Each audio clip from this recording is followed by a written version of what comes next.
menunggu itu sungguh melelahkan ya, apalagi menunggu bak air ini penuh. Berapa lama lagi bak ini penuh?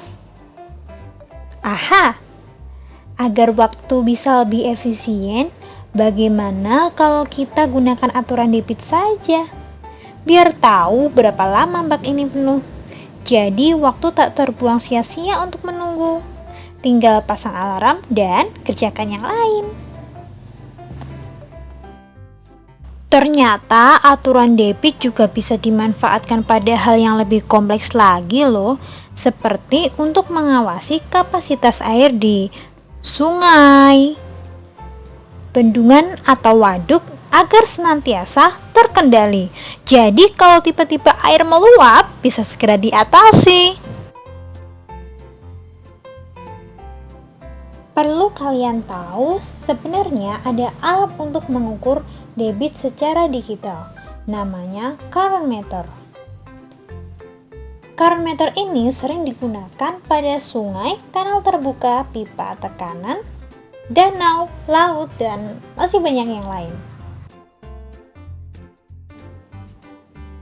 Nah, ngomong-ngomong tentang debit air nih, sebenarnya debit air itu apa sih? Debit air itu adalah kecepatan aliran zat cair per satuan waktu, sehingga debit air dipengaruhi oleh volume zat cair dan waktu yang dibutuhkan zat cair untuk mengalir. Lalu, gimana cara mencari debit air? Untuk memudahkan kita mencari debit air, kita menggunakan segitiga VDW. Apa itu sih? Coba perhatikan ilustrasi berikut ini.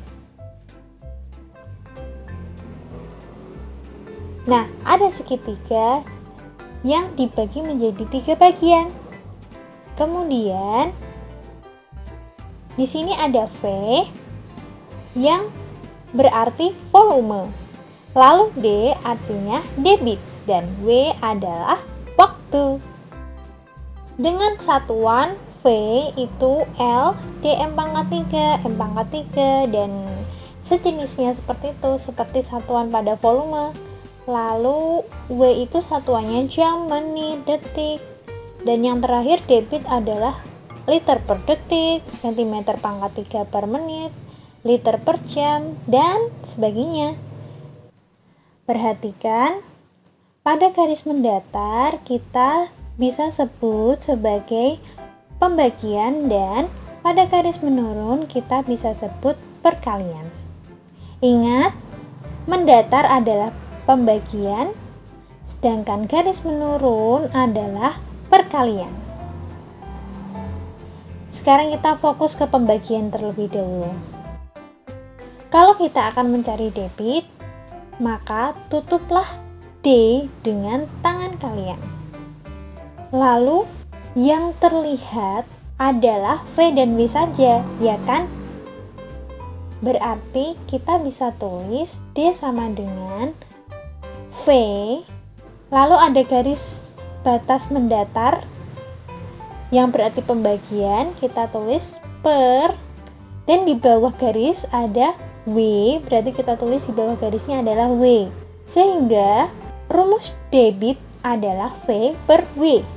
Lalu kalau kita mencari waktu, maka yang kita tutup adalah W, berarti yang masih tampak adalah V dan D. Kita bisa tulis W sama dengan V, kemudian dibatasi oleh garis mendatar yang berarti pembagian, kita tulis di sini. Lalu di bawah garis mendatar ada D, kita tulis di bawahnya D. Sehingga rumus dari W adalah V per D. Lalu untuk mencari volume bagaimana? Nah, untuk mencari volume agak sedikit berbeda. Coba perhatikan. Masih ingat kan garis menurun adalah perkalian? Sekarang kita akan tutup V karena kita akan mencari volume. Di sini yang terlihat adalah D dan W.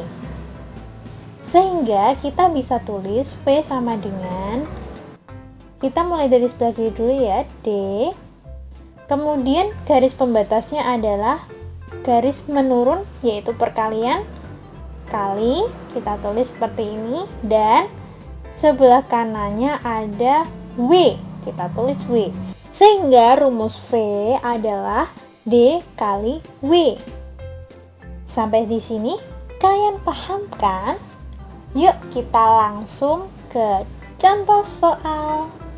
Di kamar mandi ini ada bak air yang sedang dialiri air sampai penuh.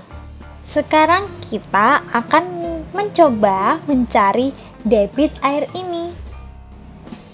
Perlu kalian tahu bahwa panjang dari bak mandi ini adalah 90 cm. Lalu lebarnya 60 cm dan tingginya adalah 50 cm. Dan waktu yang diperlukan untuk mengisi bak air ini sampai penuh adalah 25 menit. Berapa debit air bak mandi ini? Yuk sekarang kita mencoba menjawabnya.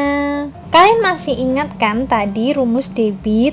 Debit sama dengan V per W. Nah, untuk volumenya bagaimana ya? Masih ingat kan volume dari balok? Ya, benar sekali. Panjang kali lebar kali tinggi per, tetap ya W-nya. Sekarang kita masukkan angka-angkanya. 90 kali 60 kali 50 per, waktunya 25 menit ya. Kita tulis 25 sama dengan 270.000 per 25 sama dengan 10.800. Satuannya apa? Pertama adalah tulis satuan volumenya. Volumenya ini kaitannya sama cm ya. Berarti cm kubik per, satuan waktunya apa? Ya, menit. Jadi, debit air dari bak mandi ini adalah 10.800 cm kubik per menit. Sudah bisa kan? Sudah paham kan? Kalau kalian belum paham, bisa langsung tulis di kolom komentar apa yang kalian bingungkan. Sampai jumpa di konten berikutnya. Saya Rika Munjai, berbagi ilmu, berbagi inspirasi.